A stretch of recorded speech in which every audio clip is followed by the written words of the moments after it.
ஐயா ஜெகதீசன் ஐயா. ஆத்ம நமஸ்காரம். அனைவருக்கும் ஆத்ம நமஸ்காரம். ஐயா ஆத்ம நமஸ்காரம் ஐயா. சோ இன்னைக்கு நான் கேட்கணும்னு நினைச்சது வந்து, இந்த இந்து மதத்துல வந்து 6வது அவதாரமாக பரசுராமர் அவதாரத்தை பத்தி பேசியிருப்பாங்க.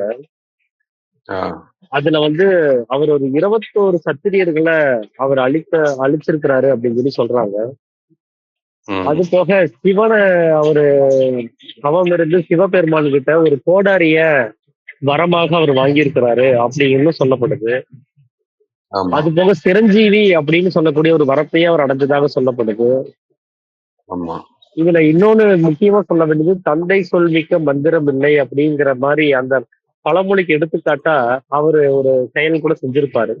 தன்னுடைய தாயவே உம் வந்து ரேணுகா தேவியை அவர் கொண்டிருக்கிறதா ஒரு விஷயத்தையும் நம்ம கேள்விப்படுறோம். சோ இதுக்கு உம் பின்னாடி இருக்கக்கூடிய அந்த ஆஹ் யோக தத்துவங்கள் என்னென்ன அப்படின்றத உங்களோட நான் கேட்கணும்னு ஆசைப்பட்டதுங்க. சரி, சரி, சோ அதுக்கான விளக்கங்களை கொடுங்க. ஆத்ம சரி. நமஸ்காரம். அனைவருக்கும் ஆத்ம நமஸ்காரம். சரி, இப்போ 6வது அவதாரமாகிய விஷ்ணுவுடைய அவதாரம், 10 அவதாரத்துல 6வது அவதாரம் பரசுராமர் அவதாரம். இப்போ பரசுராமர் வந்து அவதாரம் பண்ண பூமி இந்த பாரத தேசம். இப்போ இது எல்லாமே பாரத தேசம், பாரத வருஷம், நாவலன் தீவு, இந்த மாதிரி பல பேர் உண்டு. ஏன்னா ஆன்மீகத்துக்குன்னு அடிப்படையா இருக்கிறதுனா, உண்மையிலே பரிபூரண ஞானத்திற்கு அடிப்படையா இருக்கிறதுனா, மற்ற உலகத்துல எந்தெந்த இடங்களும் இருக்குது, அது எல்லாத்தையும் விட பாரத தேசம்தான் அதுக்கு சிறப்பானதுன்னு தான் எல்லா ரிஷி முனிவர்களுடைய மொத்த முடிவாக இருந்திருக்குது. அங்க ஒரு ஞானி, இங்க ஒரு ஞானின்னு வந்திருக்கலாம் ஒழிஞ்சு, அது வந்து மிகப்பெரிய துல்லியமான ஒரு நிலை வந்து ஆய்வு ஆராய்ச்சி எல்லா காலத்திலயும் இருந்ததுன்னு பார்த்தா, அது நம்ம இந்தியா பாரத தேசத்துலதான் இருந்திருக்குது. இது பெரும்பாலும் ஆற்றங்கரை நாகரிகம் இந்த மாதிரி எல்லாம் இருந்திருக்குது. எல்லா ஆளுமையும் தெரிஞ்சு பண்ணி இருந்திருக்கிறாங்க. அந்த அடிப்படையில அந்த நுட்பம் எல்லாம் வந்து ரொம்ப ஆழமானது. என்னன்னா, பைபிள்ல சொல்லுவாரு, கடலுக்கடியில் ஓடும் நன்னீர் நதிகளை பற்றி நீ அறிய மாட்டாய் அப்படிம்பாரு. அந்த மாதிரி எல்லா நுட்பங்களையும் அவங்க தெரிஞ்சு வச்சிருக்கிறாங்க. அப்ப கடலுக்கு அடியில் நன்னீர் நதி இருக்குது. அந்த நதியில நல்ல தண்ணியில வாழக்கூடிய மீன் வசிக்கிறது. அப்ப அழுத்தத்துல அவ்வளவு அழுத்தத்துல தண்ணி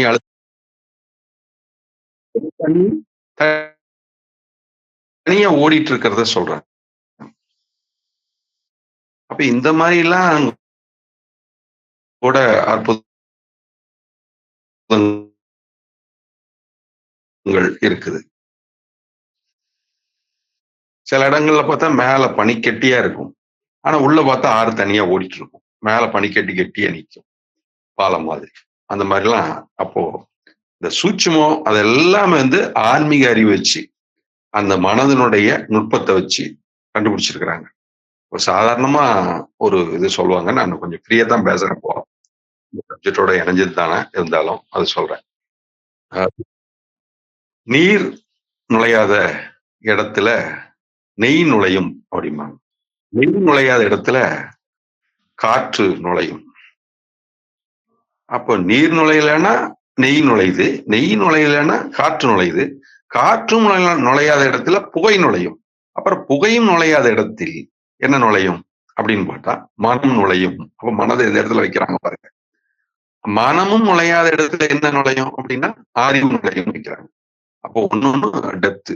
அது மாதிரி அந்த ஆய்வு செய்யக்கூடிய மனப்பான்மை வேத இதிகாச புராணாதிகள்லாம் இவ்வளவு பண்ணியிருக்கிறாங்கன்னா, எல்லா விதமான துல்லியமான வாதம், விவாதம், தர்க்கம், நியாயம், வைசேசியம்னு துல்லியமா பிரிச்சு அணு பிரமாணம் கூட மிஸ்டேக் வரக்கூடாதுங்கிறதுக்காக, எந்த கோணமும் விட்டு போகக்கூடாதுங்கிறதுக்காக தான் இத்தனை இதை ஏற்படுத்தி வச்சிருக்கிறாங்க. இவ்வளவு வேணுமா, ஏதோ 1-2 நூல்கள் மட்டும் போதாதா அப்படின்னு கேட்கலாம். எந்த விஷயத்திலையும் அது வந்து விடுபட்டு விடக்கூடாதுங்கிறதுல ரொம்ப கவனமா இருந்திருக்கிறாங்க. அந்த அறிவோட ஆழத்தை தான் நம்ம பார்த்து இதுல வியக்க வேண்டியதா இருக்கு. அத்தனை சூட்சமும் பார்க்கறதுக்கு ஒரு மனிதனுடைய வாழ்நாள் ஆயுள் காலமே போதாது. அந்த அளவுக்கு தேவையான விஷயங்கள் எல்லாத்துலயும் அவங்க நுட்பமா அறிவு தான் நமக்கு ஆனந்தம் தருவி. அறிவு அற்றம் காக்கும் கருவின்னு வள்ளுவர் அத சொல்றாரு. எப்பொருள் எத்தன்மையாயினும் எப்பொருள் யார் யார் கேட்கணும் மெய்ப்பொருள் காண்பது அறிவு. அப்ப சித்த வித்தியார்த்தி ஒவ்வொருத்தரும் எதுனா அறிவுலதான் ஆனந்தப்படணும். அதனாலதான் சாமி வித்தையாகி போதமாகி ஞானமாகி அப்படின்னு சொல்றாரு. அப்போ ஞானம்ங்கிறது அந்த நுண்மான் நுழைவளமாகிய பேரறிவு. இதுதான் அங்க தேவை. அப்போ அதை நிர்ணயம் பண்றதுக்கு சாதாரண நடைமுறையில் இருக்கிற வாழ்க்கையில இருக்கக்கூடிய சில சம்பவங்கள் கதைகள் அந்தந்த காலகட்டத்துக்கு தகுந்த மாதிரி இருக்கிறத வச்சு அவங்க ஏற்படுத்தி இருக்காங்க. நம்ம அப்படித்தான் அதை புரிஞ்சுக்கிறோம். சரிங்களா? அந்த அடிப்படையில இந்த பரசுராமருடைய அவதாரமும் நமக்கு சொல்ல வழங்கப்பட்டிருக்குது. அப்போ ஜமதக்கனி முனிவர் ரேணுகாதேவி தம்பதியருக்கு ரிஷி வம்சத்துல இருந்து மகனாக பிறக்கிறார். அந்த இதுல அவருடைய சகோதரர்களும் இருக்கிறாங்க. அப்படி இருக்கும்போது ஒரு கட்டத்துல பாண்டவர் உடைய சம்பந்தம், அதாவது பீஷ்மர் மகாபாரத கதையில வரக்கூடிய பீஷ்ம பிதாமகர்ன்னு சொல்லுவாங்க. அவருடைய சகோதரர் இதெல்லாம் கூட இதுல தொடர்புல வருது. எப்படி அப்படின்னா கார்த்தவீரியார்ஜுனர் பீஷ்மருடைய சகோதரர். அந்த கார்த்தவீரியார்ஜுனர் அந்த மாதிரி இருக்கவங்களுக்காக கார்த்தவீரியன் அப்படிங்கிறதுக்காக தான் அம்பாலிகா, அம்பிகா அப்படிங்கிற 3 பேரை பீஷ்மர் வந்து பிரம்மச்சாரி தான். அவர் வந்து குறிப்பிட்ட இதுல சுயம்வரத்துல ஒரு குறிப்பிட்ட பரீட்சையில வெற்றி பெற்று அவங்கள இவருக்காக கொண்டு வருவார். அப்ப நீங்க தான் கொண்டு வந்தது, ஆனா நீங்க முறைப்படி இல்லாம இந்த மாதிரி நீங்க தவறுதலாக எடுத்துட்டு வர்றீங்க அப்படின்னு சொல்லி ஒரு கருத்து பீஷ்மர் மேல வரும். அப்ப பீஷ்மர் அதுக்கு சமாதானம் சொல்லும் போது அம்பாள் வந்து அம்பா அப்படிங்கிறத ஏத்துக்க மாட்டான். அப்போ அது பரசுராமரை அதுக்கு அந்த இடத்துல துணைக்கு கூப்பிடும்போது பரசுராமர் வந்து சொல்லுவாரு, இல்ல இல்ல இந்த அம்மா சாலவன்ங்கிற ஒரு அரசனை விரும்பினாங்க. நீங்க அந்த சரி அப்படியான நீங்க அந்த மன்னனை கூட கல்யாணம் பண்ணிக்கணும்னு சொன்னீங்க. ஆனா அவரு ஏத்துக்கல. அதனால மறுபடியும் வந்தாச்சு. அதனால நீங்க தான் எதா இருந்தாலும் அந்த சுயம்வரத்துல இருந்து மீட்டு வந்தீங்க.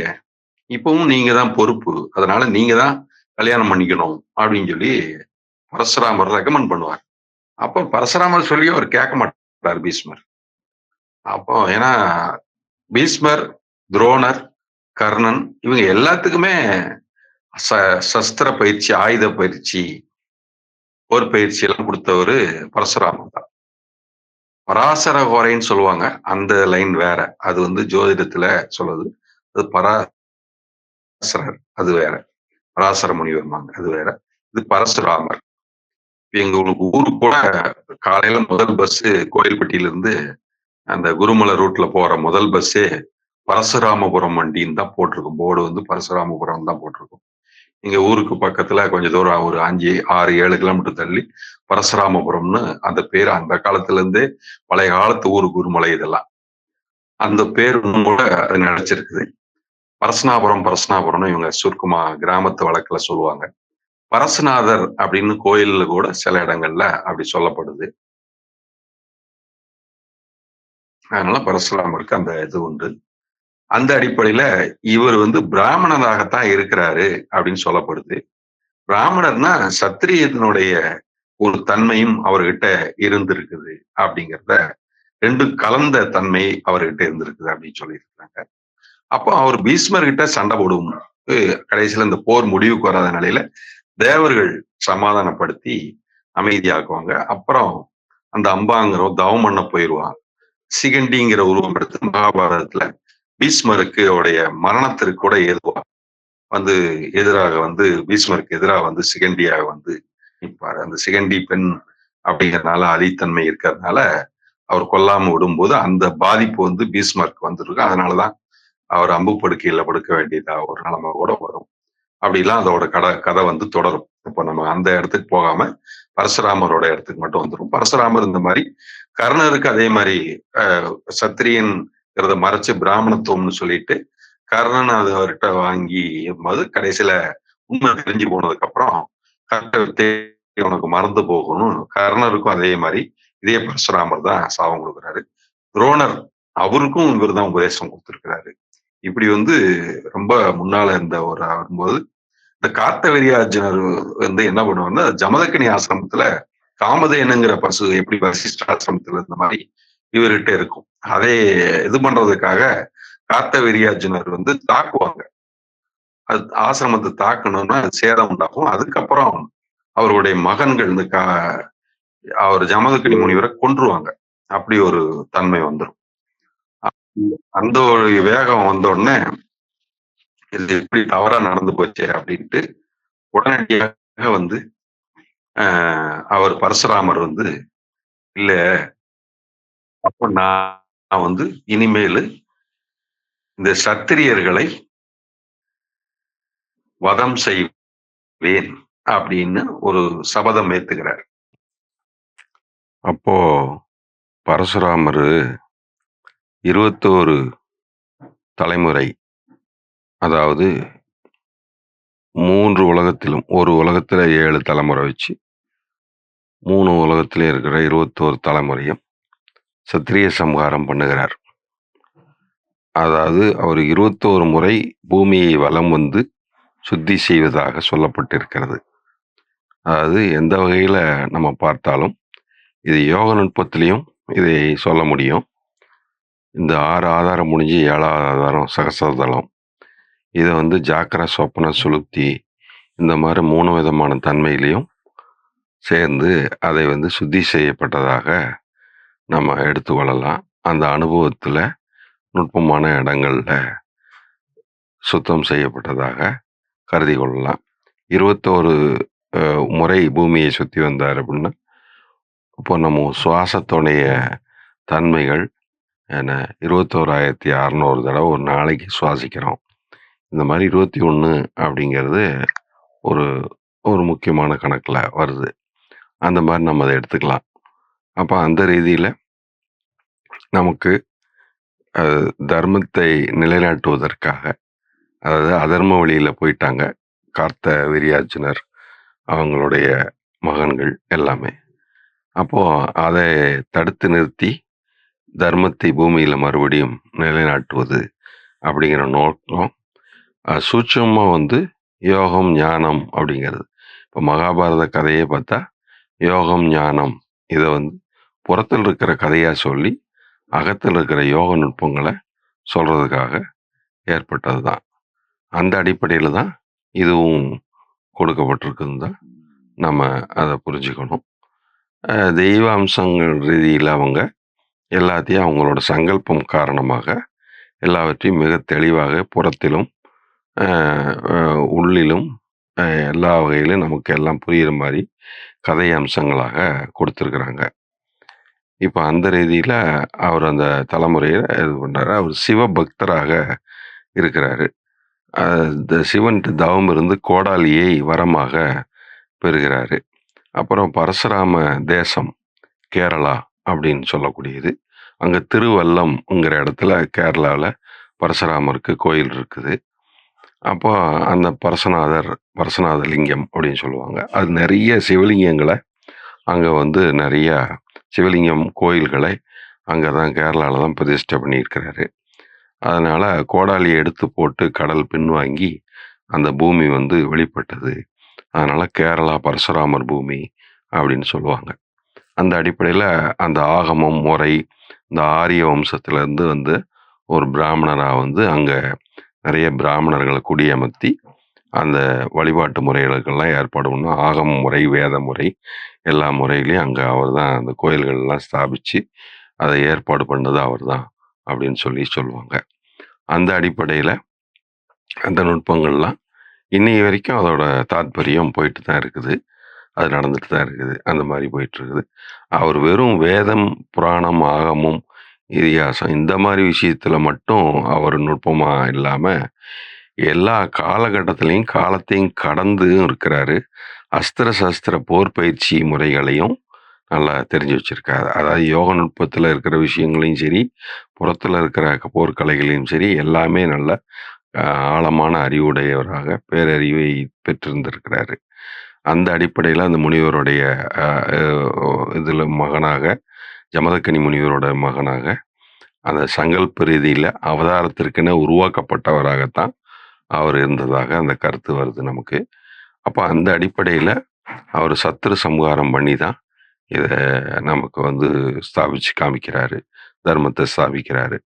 துஷ்ட நிக்கிரகம் சிஷ்ட பரிபாலனம் அப்படின்னு சொல்லப்படுற மாரி அது நடக்குது.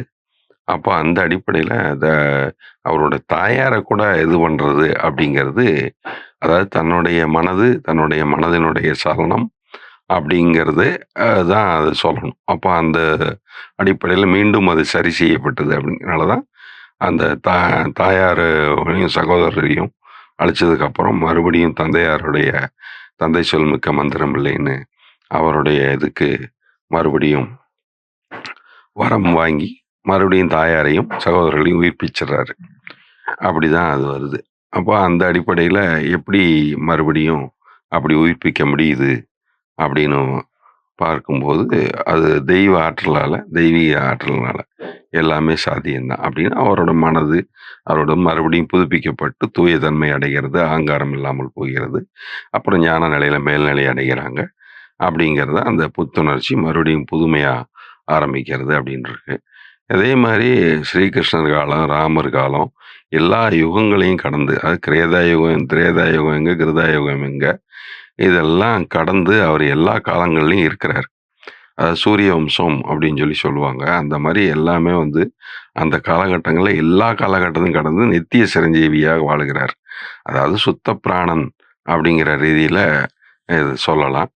அப்போ சாதாரணமா காற்று அப்படின்னு சொல்றோம். இந்த மாதிரி நிறைய இருக்குது வித்தியாசம். அதுல வந்து பெரிய திருவடி, சிறிய திருவடின்னு சொல்லும்போது கருடனை சுத்த பிராணனாகவும், அதை வந்து பெரிய திருவடியாகவும், ஆஞ்சநேயர் சாதாரணமா இருக்கக்கூடிய காற்றாகவும், அதை சிறிய திருவடினும் சொல்லுவாங்க. அந்த அடிப்படையில இருக்குது. அதே மாதிரிதான் பரசுராமருக்கும் அதே மாதிரி நித்திய சிரஞ்சீவி இருந்திருக்குது. அதே மாதிரி இன்னொருத்தரும் அதே மாதிரி சிரஞ்சீவியா அசுத்தமா இருக்கிறாரு. அவர் சாதாரண காற்று, அஞ்ஞானத்தோட சேர்ந்த கூடிய காற்று அப்படிங்கிற சங்கல்பத்துல இருக்குது. அப்படி இந்த 2 காற்றும் நித்தியமா சிரஞ்சீவியா இருக்கிறதுனால பரசுராமருங்கிற சத்திய தர்மமும் என்னைக்கு பூமியில இருக்கிறது அப்படிங்கிறத காட்டுறதுக்காக தான் நமக்கு இந்த நித்திய சிரஞ்சீவி இவங்க அப்படின்னு சொல்றாங்க. அந்த அடிப்படையில் தான் இந்த யோக சூட்சுமத்தை நம்ம புரிஞ்சுக்கிறோம். சரியா? இப்படிதான் நம்ம இதை பார்க்க வேண்டியதா இருக்கிறது. இப்போ பரசுராமர் பத்தி சொல்லும்போது, அவர் சிவபக்தர். அதாவது அசையும் சக்தி, அசையா சக்தி அப்படின்னா பொட்டன்சியல் எனர்ஜி, கைனட்டிக் எனர்ஜின்னு சொல்லுவோம். அந்த வகையில சிவம் வந்து இருப்பு சக்தி.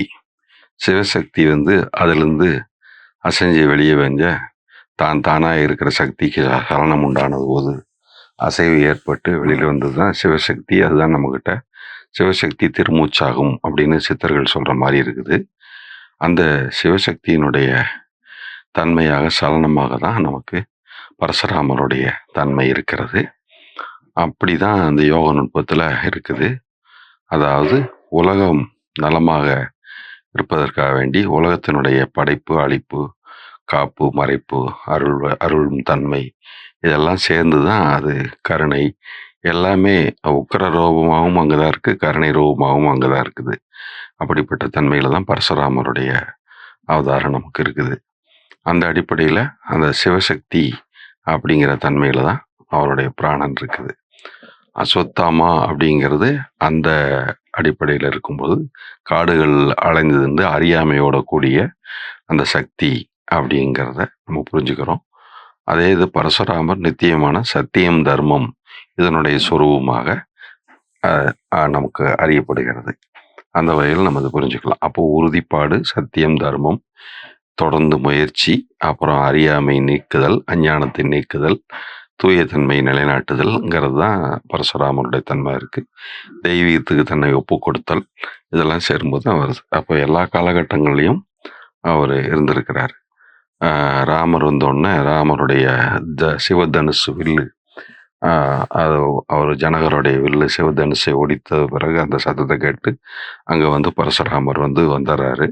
அப்போ ராமர்கிட்ட கேட்குறாரு, எப்படி நீங்க பண்ணீங்க அப்படின்ட்டு. அப்புறம் விஷ்ணுவுடைய வில்லை நான் தனுசை தருகிறேன்.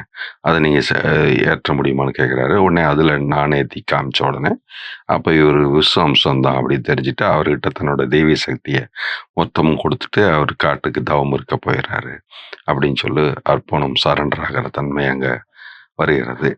அப்படிதான் இதை நம்ம பார்க்கிறோம். அப்போ எல்லா காலகட்டங்கள்லையும் இவர் காலத்தை கடந்து சிரஞ்சீவியாக என்றைக்கும் இருக்கிறாரு அப்படிங்கிறதையும் வருது. அப்போ கிருஷ்ணர் காலத்திலையும் இருக்கிறாரு, பாண்டவர் காலத்திலையும் இருக்கிறாரு, கார்த்தவரி அர்ஜுனர் அந்த காலத்திலையும் பீஷ்மருடைய சகோதரராக இருக்கும்போது அவங்க காலகட்டத்திலையும் இருந்திருக்கிறாரு. என்ன அப்போ இது காலம் கடந்து இவர் எல்லா காலகட்டத்திலையும் இருந்து வாழ்ந்து இந்தோடைய தன்மை நமக்கு நிலைநாட்டு கொடுத்து கடைசியில கலியுகம் வரப்போகுது. அந்த கலியுகத்திலையும் கூட அவர் அஸ்திர சஸ்திர பயிற்சியை அந்த கல்கி அவதாரத்துல கூட லாஸ்ட்ல வந்து கல்கி அவதாரம் வருது. அந்த கல்கி அவதாரத்துல கூட அஸ்திர சஸ்திர பயிற்சி அவர் தான் கொடுப்பாரு அப்படிங்கிறது இருக்குது. அப்போ இந்த 10 அவதாரங்கள்ல பரசுராமருக்கு வந்து காலம் கடந்த நிலை, அதாவது சத்தியம் தர்மம் அப்படிங்கிறது தான் அது காட்டுது. சாமியே நமக்கு சத்தியத்தை நிலைநாட்டுதல் அப்படிங்கிறத சொல்றாரு. அப்ப சிவசக்தி ஆகிய திருமூச்சு கரெக்டா வழி நடத்தப்பட்டு அந்த மேலான கதி நமக்கு கிடைக்கணும் அப்படிங்கிறது தான் உண்மையா இருக்கு. அந்த மேலான கதி நமக்கு கிடைச்சா அந்த சிவசக்தி திருமூச்சாகனது மறுபடியும் ஐக்கியமாகி, அதாவது கைனெட்டிக் எனர்ஜியா இருக்கக்கூடியது பொட்டன்சியல் இருப்பு சக்தியாக மறுபடியும் தானாக இருக்கிற அந்த தனித்தன்மை நிலைமையை அடைகிறது. அதுக்கு தடையா இருக்கக்கூடிய அந்த தடைகள்லாம் நீக்கி கொண்டு மறுபடியும் அந்த பழைய நிலையை அடைகிறது அப்படிங்கிறத நம்ம இதிலிருந்து புரிஞ்சுக்கிறோம். பரசுராமர் சேத்திரம் என்று கேரளா அழைக்கப்படுகிறது. இருந்தாலும் தமிழ்நாட்டில் பரசுராமருக்கு ஏதேனும் ஒரு சில இடத்தில் சிலை தூண்களில் உள்ள சிலை போன்று ஏதாவது வடிக்கப்பட்டிருக்கிறது. அந்த அளவிலே உள்ளது. மகாபாரத கதைகள் போன்றவை இருக்கிற இடத்துல அந்த சிலைகள்ல, அந்த தூண்கள்ல, பலகைகள்ல சின்ன சின்ன சிலாரூபமாக வைத்திருக்கிறாங்க. அது இல்லாம தஞ்சாவூர் டிஸ்ட்ரிக்ட்ல திருமுலையூர், அதாவது முளையூர் நினைக்கிறேன், அதாவது அந்த இடத்துல ஒரு பரசுராமர் கோவிலுக்குன்னு, அதாவது கோவில்னு தனியா இல்லை, அது இருக்கிற கோயில்ல ஒரு பெருமாள் கோயில் மாதிரி இருக்கிற கோயில், முளையூர் சிவன் ஆலயம் நினைக்கிறேன், சிவன் ஆலயம். அது சிவன் ஆலயத்துல ஒரு சிறு சன்னதி, சிவபெருமானுடைய பக்தரா இருக்கனால அவருக்கு ஒரு சிறு சன்னதி, பரசுராமர் சன்னதி அங்க வச்சிருக்கிறாங்க. அதுதான் அதை நம்ம இது பண்ண முடியுது. அந்த அடிப்படையில தான் தமிழ்நாட்டுல அது இருக்குது. அதாவது சாத்வீக லட்சணமும் ரஜோகுணமும் கலந்த கலவையாகத்தான் நம்முடைய மனம் இருக்கிறது. அதுக்கு தமோகுணமும் உண்டு.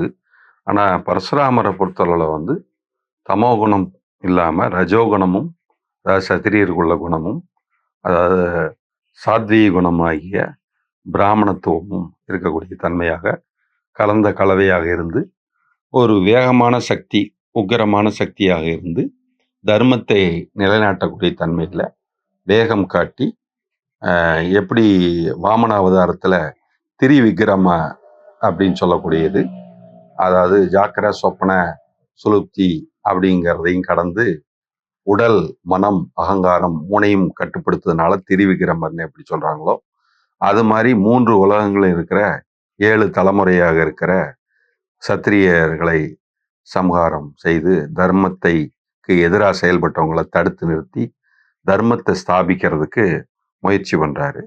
அந்த முயற்சியில அவர் வெற்றி பெறுகிறாரு. அதுதான் சாத்வீக குணம் ஜெயிச்சதாக அடையாளம்.